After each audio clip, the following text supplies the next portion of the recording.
You might be wondering how to make your website more Pinterest friendly in order to get your website visitors to actually pin your content, your products, your offers.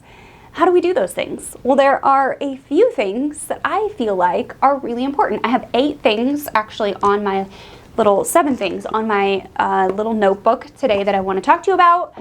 And number 1 is simply adding the Save add-on to your actual website.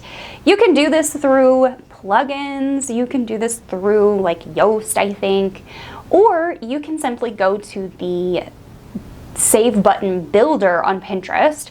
There is a help doc we're going to throw up on the screen and show you what this looks like, and I'll link it in the description down below. And you can actually build a button and embed it into the body of your website. So if you have a website plugin like Insert Headers and Footers, you could use that plugin to embed this button, and it would show up on all of your assets or your images on your website. Next up is a sharing button plugin.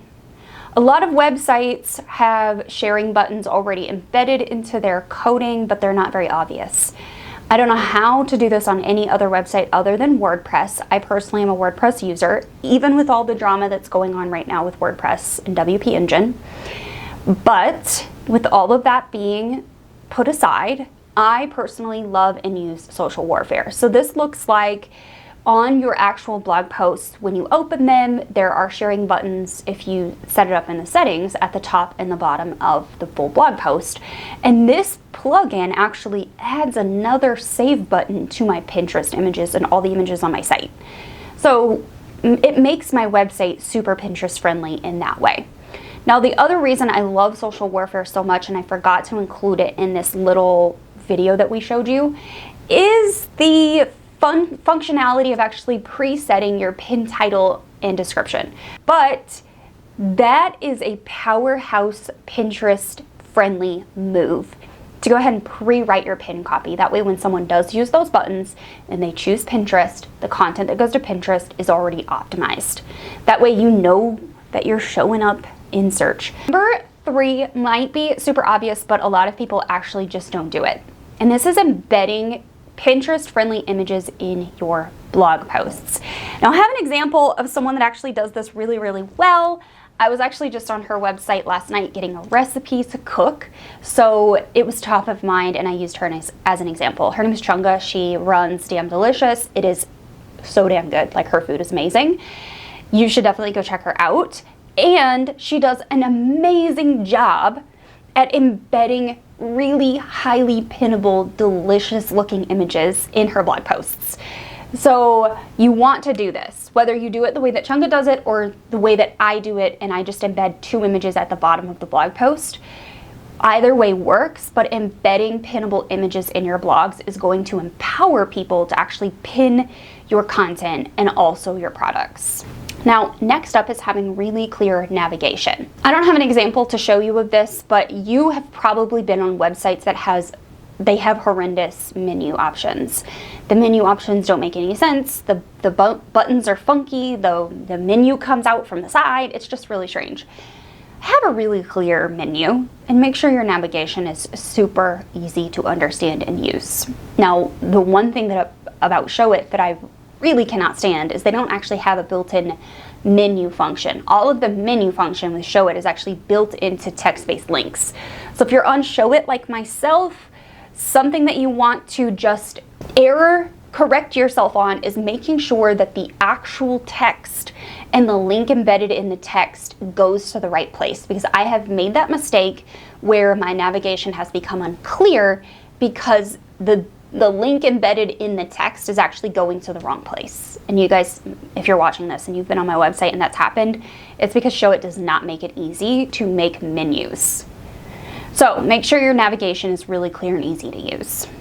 Now, speaking of navigation, one thing that a lot of creators in the very creative spaces would be wise to do, especially in the food space, is to make sure you're using plugins that add jump links in your blog posts. This looks like the recipe jump link that you're seeing on the screen now. Same website that we were looking at before, Damn Delicious.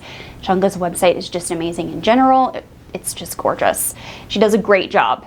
Enough of me fangirling. That is what you want to do, especially if you are a food creator and people are coming to your website for the recipe. Add a jump link, jump to recipe, and then they can go back and look through the blog post once they see what the ingredients are involved. I am one of those food cookers, one of those home cooks, where I immediately want to know what ingredients are included in the recipe before I ever go back and actually read the blog post or the instructions for how to cook it. Because I want to know if A, I have the ingredients in my house, or B, it's going to include ingredients that I need to sub because I'm dairy free and we have a nut allergy kit in the house, or C, if it's something that is just going to be way too complicated for me to actually want to spend time in the kitchen on. So if you have an audience that is in the DIY space, DIY and crafters, or in the food space specifically, jump links are really, really great. And now, speaking of jump links, I don't have an example of this. I have some examples on my website, but my friend Jana Osofsky from Jana O Media actually does this really well. She actually adds jump links at the top of her blog posts so you can skip to certain sections, and that might also just be a really great way to make your website friendly to all visitors. Up next is embedding opt-in forms inside of your blogs. So I have 3 examples in this particular, use case here. Number 1 is Chunga from Damn Delicious. She has a opt-in box at the bottom of the recipe that says, email me this recipe. I think that's a fantastic use, and I'm seeing a lot of food bloggers do that. The next example is my own website, where I actually have just an embedded opt-in form at the bottom of the blog post. We also include opt-in forms higher up in a lot of our blog posts that are really, really long, like our complete Pinterest marketing strategy blog. You'll find blog opt-in boxes throughout the blog post. Now, the last example is my friend Jana. I already just mentioned her.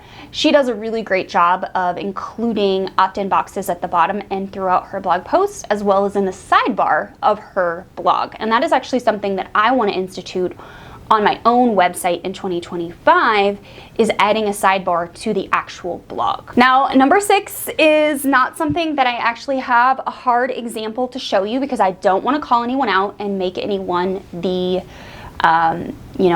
example. I don't want to do that. But this is to remove aggressive pop-ups when someone lands right on your website. I'm not saying to not have pop-ups. I'm just saying as soon as someone lands, there should not be a pop-up blocking the entire screen, especially on mobile, and we haven't even talked about mobile in this entire video yet. So just make sure you are testing and testing and testing again all of your pop-ups and your timing. Make them to where they pop up after a certain amount of time that someone's on, or make them exit intent, where if someone actually hovers their mouse over the close button, the pop-up shows up in their face.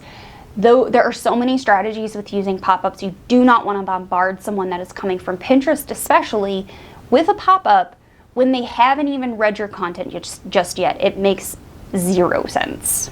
And the bonus tip here is to obviously check your website for mobile. I want you to actually pull your website up. Anytime you do anything on desktop to design your website, do not trust the builder that shows you what the mobile view looks like. Open the phone up and open it on mobile, open it on tablet, and look at your website across all the surfaces. Because I cannot tell you how many times I have created a page on my website and it said that it was user-friendly for mobile, and it actually wasn't. What it actually happened after it published was not mobile friendly at all. Now, I'm not saying that happens all the time, but it does happen, so you do want to be sure that you are testing everything on mobile. That's how you make your website Pinterest friendly.